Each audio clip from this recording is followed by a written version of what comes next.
Thanks for joining us. I'm Paula Ebben with a WBZ News update. Our top stories: state and city leaders toured the Melia Recreational Complex ahead of its opening as a temporary shelter for homeless migrant families. Now, the state says Cass Recreational will house up to 400 people, but it will shut down recreational programs. Police were able to keep the protesters out of the center. Inside, Governor Healy, Boston Mayor Michelle Wu, and other lawmakers examined the shelter, which will open today. The state says this facility will give those homeless families a place to sleep and eat, to be safe. They'll also be able to get work visas while they're there. The governor says she realizes this is a burden on the community, but says her administration will help.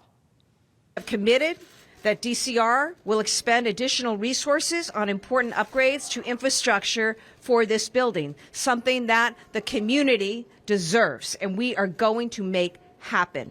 Third, as we do this work, we are going to do so utilizing local vendors and service providers, food, laundry, transportation, case management.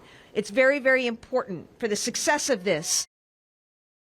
A man is dead and a police deputy hurt after a car crash led to a shooting in Maine. Police say Kenneth Ellis was approached by an officer in Conway, New Hampshire for driving erratically before he drove off in a pickup truck.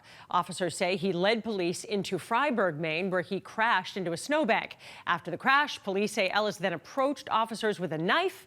That's when he was shot and killed. A county police deputy was also injured in the chase, but is expected to be okay. Despite a push by the community to keep it open, the Walgreens on Warren Street in Roxbury is closing down today. Walgreens sent a new message to customers yesterday, apologizing for the inconvenience and directing customers to the Columbus Avenue location, roughly 1 mile away. Yesterday, Congresswoman Ayanna Pressley criticized Walgreens during a speech on the House floor. She accused Walgreens of abandoning Black and brown communities. Let's get a check of the forecast. Another gray day. Here's meteorologist Jacob Wycoff.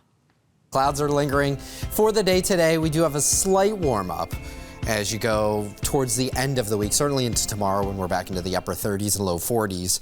And then we're tracking some snow showers late Thursday night and into Friday morning. Doesn't look like to be a big deal. And then we have a nice weekend ahead with, you guessed it, finally some sunshine. So we have that going for us. We just have to get through some clouds like we're seeing today. Same story tomorrow, same story for Friday. The weekend, though, will shape up to be a little bit nicer. You know, as we close out the month in Boston, a lot of green boxes showing up here. But as Paula mentioned, where we didn't have these green boxes, we had quite a bit of cloud cover. So it was either rainy or cloudy. Historically, January is one of the cloudiest months in Boston. Last year was the cloudiest month on record for Boston. And sadly, it looks like we're going to kind of beat that for January 2024. And we're going to go down for December, January in Worcester as the most precipitation, both rain and snow, that has fallen in Worcester, over 15.5 inches. After an incredibly wet year, Worcester, #1 wettest year on record. We continue that trend right on into 2024. The good news is, over the next week, it looks like we have a largely dry stretch ahead with high pressure to our northeast. Kind of squashes our storm chances to the south. A lot of our storm chances kind of head out to sea with just a brush by for us. But that also kind of keeps us as status quo. So what you see is sort of what you get in the forecast, and what you have seen, the clouds, is what you're going to get over the next couple of days. Current temperatures are in the upper 20s and mid to low 30s. We're at 31 in Boston, 30 in Bedford, 33 in Norwood, mid to low 30s out towards the Cape and Islands. We may tack on a few extra degrees, and I think overall we're probably in the middle 30s for our highs today. We could see some late partial clearing as you go south and east of town for the Cape and Islands. Again, just a mainly cloudy day for us. We will break up the clouds overnight. We'll call it partly to mostly clear.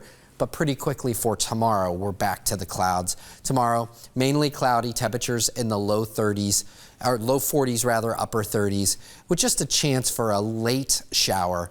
I think our best chance for any sort of rain or snow actually arrives on Friday. So there's that breaking the clouds for the southeastern coastline. Back to the clouds for Thursday. Heading into Friday, there's a few rain showers. And then we get this sort of northerly wind, sort of ocean effect in some ways that sets up. This Friday evening near the commute, we could see some raindrops and some snowflakes. Your weekend forecast, though, bright and sunny both days. A few extra clouds as you go into Sunday, but also slightly milder heading into Sunday. Temperatures in the middle 30s both days. We will see milder air try to build back in, but it takes a little while. As I mentioned, we're kind of stuck in this pattern for the coming week or so. As I mentioned, what you see is what you get. We have these cutoff areas of low pressure in the upper atmosphere, and that just brings unsettled weather to those spots while not having much east to west movement. So our 7-day forecast features a few days of clouds, but then we sort of turn the corner on things, and then we're back to some sunshine as we actually enter into the first full week of February. Really no rain or snow chances, just a nice bit of clouds as you go into next week after getting through a cloudy stretch. Paula? All right, Jacob, thanks. I'm Paula Ebben. This has been a WBZ News Update.